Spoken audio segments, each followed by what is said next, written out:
Battling is one of the cornerstone mechanics of the core series Pokémon games. Back in Generation 1, once you had hunted down and defeated every trainer in Kanto, however, you then had no way to fight any new opponents, save for rematching the Elite Four and Wild Pokémon forever. To combat this, Game Freak created a new staple of the series starting in Pokémon Crystal, the Battle Tower. This location has shown up in many forms throughout the main series, and whether it be a tree, arcade, factory, or mason, the basic premise is the same. You bring some number of Pokémon with only one of each species, and no restricted legendary Pokémon at a certain level, and fight a constant stream of opponents to earn rewards. Another feature that is generally a given of these facilities is that the player's Pokémon will be healed between every battle. This rule is subverted a few times throughout the series, like in Sinnoh's Battle Castle, the Isle of Armor's Restricted Sparring, or Legends Arceus' Eternal Battle Reverie, where heals are limited in supply or have to be earned over time. With how many battle facilities have been featured throughout the series, however, it's likely you haven't challenged or even heard of some of them. And there is one battle facility that most of you likely haven't even heard of before, the Card E Room.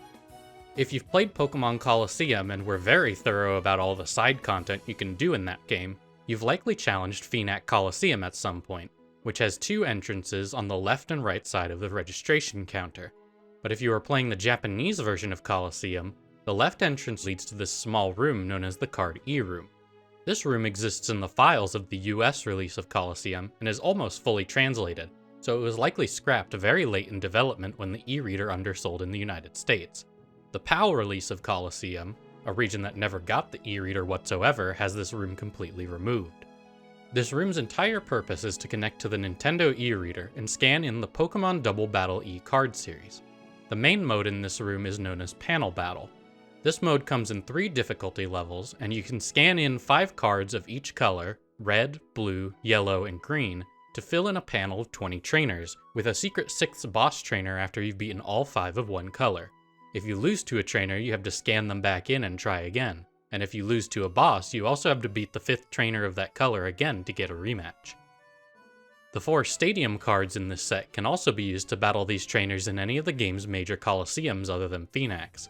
Those of you familiar with my Pokemon ribbon collecting video will know that clearing each difficulty of the panel battle mode will spawn unique Shadow Pokemon trainers that you can snag Shadow Togepi, Mareep, and Scizor from. With each difficulty level, the panel battle trainers will get progressively stronger, leveling up their Pokemon as well as evolving or replacing them with stronger species. In general, a 2-stage evolution line will often have a Pokemon inserted to give them different Pokemon for each fight. For example, Rider Hip has a Wingull on Easy mode and evolves it into a Pelipper on Normal, but swaps it for a different water-flying type in Mantine for Difficult mode.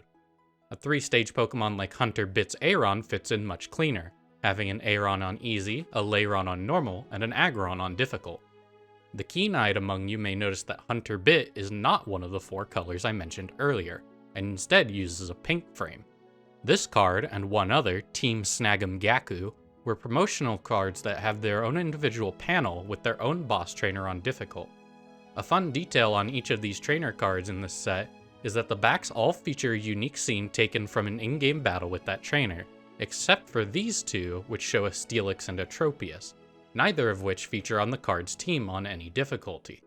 These 2 scenes are actually a hint as to the secret boss trainer for each card. Once the player has conquered Panel Battle mode, a new mode, Endless Battle, opens up to challenge. Endless Battle, similar to Panel Battle, requires the player to scan in each card that they face, allowing the player to pick which opponent they want to fight next. But each opponent can only be faced once every 24 fights, after which there is a sort of refresh on all trainers scanned in thus far, and they can be chosen to fight again. This mode works very similar to a battle facility as well, and with every 5 cards that the player scans in, they will then be given a random boss trainer to face. The bosses are chosen at random from the 4 bosses from Panel Battle, and if the player has beaten the pink or light blue panels on Difficult, the bosses from those panels can randomly appear here as well. After each boss fight, the player earns Poke Coupons, which are similar to the battle points of the main series and show up in Colosseum, XD, and Pokemon Battle Revolution.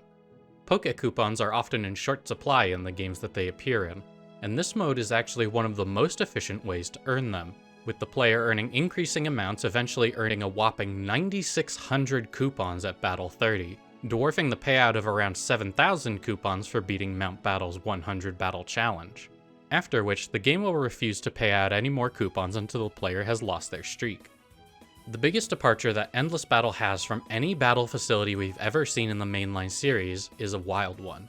Your Pokémon are not healed between battles.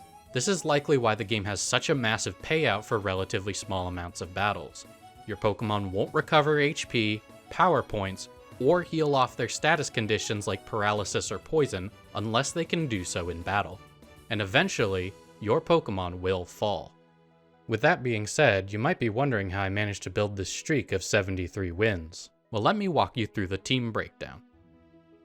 One thing to note is that the team building rules for most battle facilities don't apply here in Endless Battle. So we'll start off with Kyogre.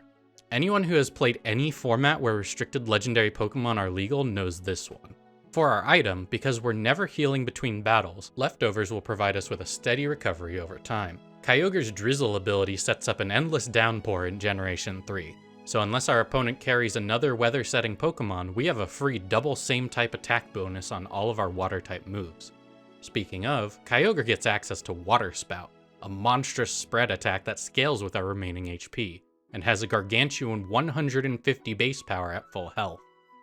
Because of the free rain, we also run Thunder for a good electric-type coverage option against some of the water-absorb opponents like Mantine, and Ice Beam rounds out our coverage and can hit grass types, as well as water-absorb Quagsire, who is immune to our other two types of moves. Kyogre also gets Surf, which while not as powerful as Water Spout, doesn't hit our partner in Gen 3, making a good backup option for dishing out massive damage. Speaking of our partner, these are double battles, so we should capitalize on the rain set up by our Kyogre. To fill this role, I went with Kyogre. The rain sets up perfectly with our water-type stab, and with Thunder gaining 100% accuracy, it can pair well with Ice Beam for a well-rounded coverage of our partner Kyogre's weaknesses. We also run leftovers on this set to recover our HP slowly, though I wonder if Shell Bell might work better with how much damage we'll be dealing. Water Spout and Surf will allow us to have plenty of water-type spread to deal out to our opponents. Now we do have a bit of a hole in our strategy regarding grass types and Pokemon immune to water, so I decided to add a Kyogre to use Thunder and Ice Beam to solve this issue. I don't imagine we'll need to bring it in often, but better to have it than to not. I gave it leftovers, but that's mostly because I didn't have many other options in Gen 3. The gradual healing will be nice though to contribute some longevity.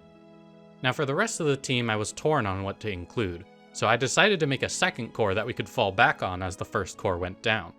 I went with a solid core of Kyogre, Kyogre, and Kyogre for this purpose, which I think will serve us well in the latter half of the challenge.